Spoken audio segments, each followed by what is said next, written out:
নমস্কার, আমি মনিরুল ইসলাম। আমার গ্রিন গার্ডেন চ্যানেলে আপনাদেরকে স্বাগত জানাই। বন্ধুরা, আজকে এই ভিডিওতে সবেদা গাছের বীজ থেকে কিভাবে চারা তৈরি করা যায় সেটি এই ভিডিওতে দেখাবো। তো বাজার থেকে কেনা অথবা গাছের পাকা সবেদা থেকে বীজ নিয়ে চারা তৈরি করা যায়। আমার এই সবেদাগুলি আমি বাজার থেকে সংগ্রহ করেছি।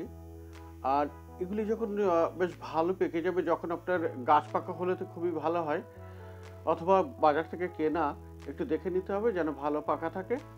তো এইভাবে দুভাগ করে নিয়ে বীজ আপনি দেখতে পাবেন, আর এই বীজগুলি বার করে নিতে হবে। এক এক করে বীজ বার করে নিয়ে আমি একটি পাত্রে রাখছি। সবেদা গাছের বীজ থেকে চারা হতে বেশ কিছুদিন সময় লাগে এবং তার থেকে ফল হতে আরও অনেক সময় লাগে।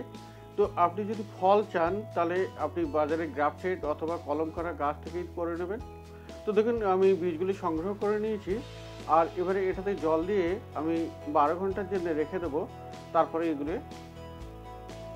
আমি বীজ চারা তৈরি করার জন্য ব্যবস্থা করব।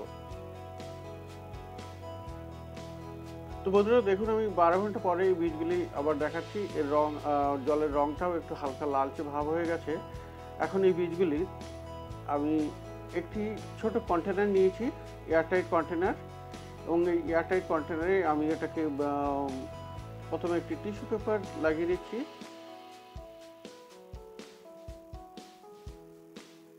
এভাবে একটি টিস্যু পেপার আমি লাগালাম।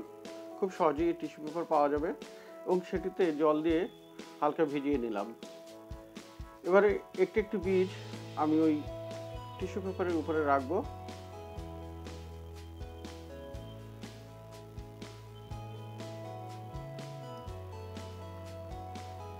তো এইভাবে বীজগুলি রেখে এই টিস্যু পেপারটি এবার আমি বন্ধ করে দেবো।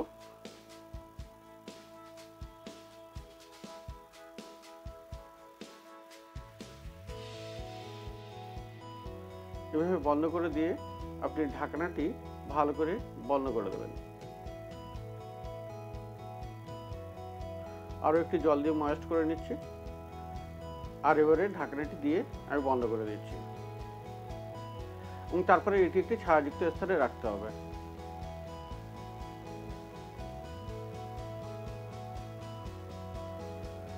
তো বন্ধুরা, 1 মাস পরে আমি এর আপডেটটি দেখাচ্ছি। এখন আমি একটু খুলবো এবং দেখবো এর ভেতরে কি অবস্থায় আছে।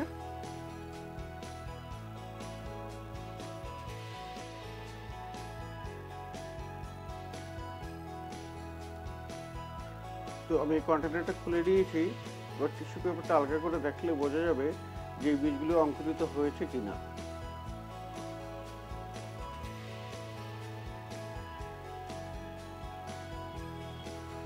তো বন্ধুরা, আপনারা দেখতে পাচ্ছেন এখানে বেশ কিছু বীজ অঙ্কুরিত হয়েছে এবং শিকড় তৈরি হয়ে গেছে।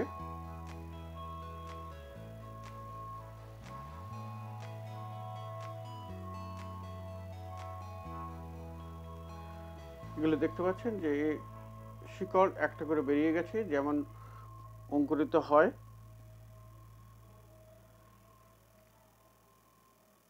প্রত্যেকটি চারা প্রায় অঙ্কুরিত হয়ে গেছে, প্রত্যেকটি বীজ অঙ্কুরিত হয়ে গেছে, এবং এর থেকে কিছু বীজ আমি মাটিতে লাগিয়ে দেবো চারা তৈরি করার জন্য।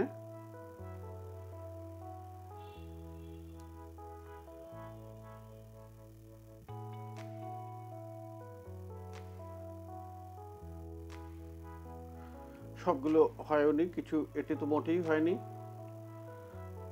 তো বন্ধুরা, সব বীজ থেকেই যে অঙ্কুরিত হবে এমন কোনো গ্যারান্টি নেই। তো দেখছেন এখানে আমার 7টির মধ্যে প্রায় 5-6টিতে ভালোই অঙ্কুরিত হয়েছে। তো বন্ধুরা, এবার এই ছোট পটে আমি এই অঙ্কুরিত বীজগুলো লাগাবো। সয়েল মিক্সচার হিসেবে আমি এখানে 80% সয়েল আর 20% কম্পোস্ট মিশিয়ে এই সয়েলটি তৈরি করেছি।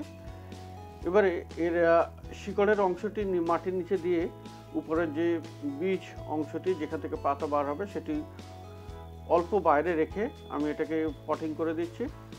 বন্ধুরা, আপনি নিশ্চয়ই ভালো করে লক্ষ্য করলে দেখতে পাবেন কীভাবে আমি পটিং করে দিচ্ছি এটা। এক্ষুনি যদি ওটি আমি সম্পূর্ণ ভিতরে দিয়ে দিই তাহলে হয়তো এর পাতা বেরোতে অসুবিধা হবে, তাই এর শুধু শিকড়টি আমি নিচে রেখে দিচ্ছি।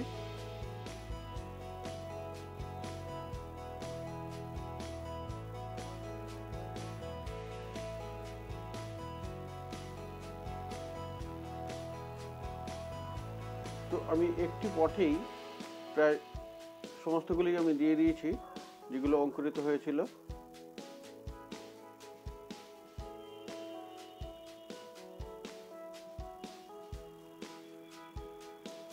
এবার এটাতে জল দিয়ে আমি এটাকে রেখে দেবো। খুব বেশি জল দেওয়ার এই মুহূর্তে দরকার নেই, এবং এটিও একটি ছায়াযুক্ত স্থানে রেখে দিতে হবে। তো বন্ধুরা, 1 মাস পরে দেখুন যে থেকে পাতা বেরিয়েছে, প্রত্যেকটি থেকে 2টি করে পাতা বেরিয়েছে।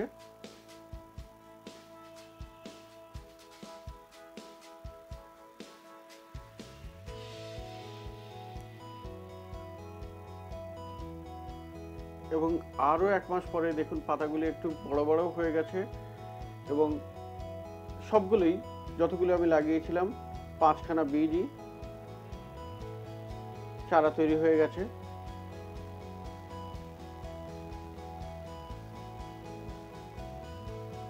বন্ধুরা, এর 2 মাস পরে দেখুন গাছগুলি বেশ সুন্দর করে বড় হয়ে গেছে। এখন এগুলি অন্যত্র তুলে বসানোর উপযুক্ত হয়েছে। এখন এগুলি থেকে নিয়ে আমি অন্য জায়গায় বসিয়ে দিতে পারি, অথবা গ্রাফটিং করার জন্য ব্যবহার করা যেতে পারে। গাছগুলো সুন্দরভাবে বেড়ে উঠেছে। এভাবে আপনারাও চাইলে বাড়িতে সবেদার বীজ থেকে সবেদার চারা আরামসে তৈরি করতে পারেন, খুব সহজেই, কোনো অসুবিধা হবে না।